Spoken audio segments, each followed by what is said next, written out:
नमस्कार, मैं हूं दिव्यांजलि मोइत्रा। बॉलीवुड एक्ट्रेस कंगना रनौत हमेशा ही अपने बयानों को लेकर चर्चाओं में बनी रहती। हालांकि कभी कभी वो अपने बयानों के चलते ट्रोलर्स के निशाने पर भी आ जाती, लेकिन तब भी कंगना अपनी बातों को सबके सामने रखने से गुरेज नहीं करती। जब से कंगना का ट्विटर अकाउंट सस्पेंड हुआ, तभी से वो इंस्टाग्राम पर ज्यादा एक्टिव हो गई।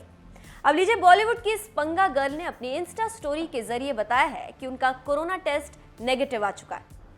कंगना ने यह भी लिखा है कि इस बीमारी को उन्होंने कैसे हराया। इसके बारे में बहुत कुछ बताना चाहती हैं, लेकिन नहीं बताएंगी। कंगना ने अपने इंस्टाग्राम स्टोरी पर लिखा, आज मैं कोविड नेगेटिव हो गई। मैंने वायरस को कैसे हराया, इस बारे में बहुत कुछ कहना चाहती हूँ, लेकिन मुझे कोविड फैन क्लब्स को आहत न करने के लिए कहा गया। हाँ, वायरस के लिए जरा भी अनादर दिखाओ तो वाकई में कुछ लोग ऐसे हैं जो आहत हो जाते हैं। खैर, आपके प्यार और शुभकामनाओं के लिए शुक्रिया।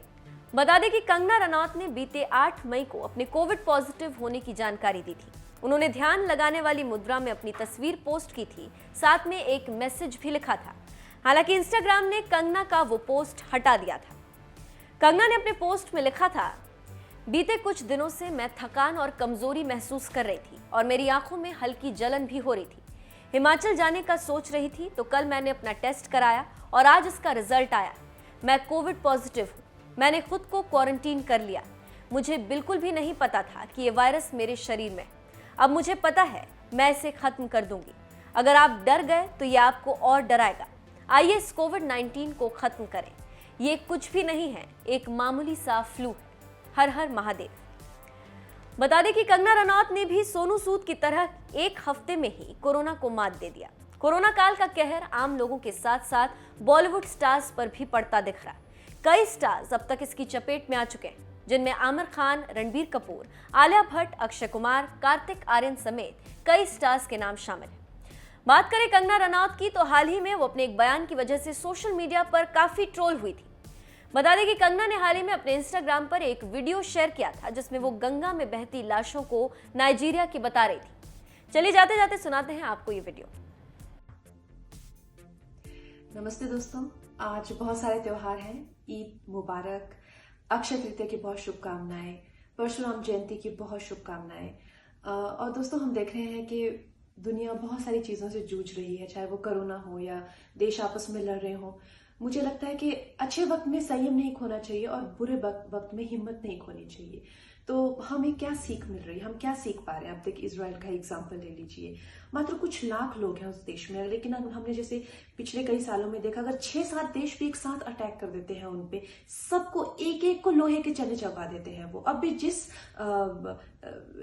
कॉम्पिटेंस से वो टेररिज्म का मुकाबला कर रहे हैं, पूरी दुनिया के लिए एग्जाम्पल बन के रह गया है। ऐसा क्या है उस देश में? सबसे पहले तो कोई ऑपोजिशन वहां भी है, खड़े होकर ये नहीं कह रही युद्ध के बीच में कि कहा तुमने स्ट्राइक की, हम तो नहीं मानते, उनका कौन से लीडर को मार दिया आतंकियों के, हम तो नहीं मानते। इस तरह की गंदगी कोई वहां नहीं डाल रहा है। ये हम लोगों को देखना चाहिए और इससे सीखना चाहिए। इस देश पे या तो कोई आपत्ति आए, चाहे युद्ध आए, चाहे महामारी, कुछ भी आए, कुछ लोग होते हैं कि जो जैसे बंदर मदारी का तमाशा देखते वैसे साइड में खड़े हो जाते हैं और बस उम्मीद करते हैं कि ये देश खत्म हो, गिरे और वो इस चीज का तमाशा देखें और मजे उठाएं। अब जैसे हमने कोरोना काल में ही देखा, एक एल्डरली लेडी सड़क पे बैठी, ऑक्सीजन, उस पूरे अंतर्राष्ट्रीय स्तर पे उस इमेज को भुनाया गया और पता चला वो इमेज कोरोना काल की है भी नहीं।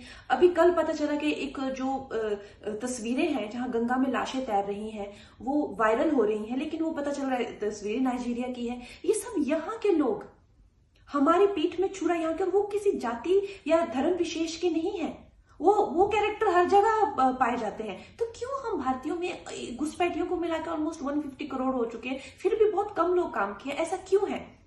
क्या हमें कुछ करना नहीं चाहिए? इसके लिए कुछ स्टेप्स नहीं लेने चाहिए क्या? मैं भारत सरकार से विनती करती हूँ कि प्लीज इजराइल की तरह आर्मी में सर्व करना हर एक स्टूडेंट के लिए कंपलसरी कर दीजिए। हम भी करना चाहते हैं, हम भी करेंगे।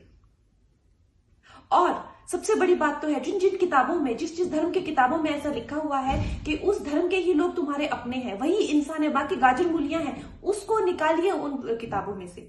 चाहे आप हिंदू हैं, मुसलमान हैं, जैन हैं, सिख हैं, ईसाई, कुछ भी हैं आप लोगों के लिए सर्वोपरि धर्म होना चाहिए भारतीयता का। हमारा आपका जो संबंध है इस देश के नागरिक होने का, वो सर्वोपरि होना चाहिए। इंसानियत का नाता सर्वोपरि होना चाहिए। किसी किताब में ये लिखी हुई बात कि आपके लिए कोई मायने नहीं रखते हैं, बस एक दूसरे का जो धर्म एक ही धर्म का होता है वही मान, वो बात झूठ है, उसको मत मानिए आप। हम भारतीय एक दूसरे के लिए मायने रखते हैं और हम साथ में जब आगे बढ़ेंगे तब हमारा देश आगे बढ़ेगा, तभी हम सब आगे बढ़ सकते हैं। जय हिंद।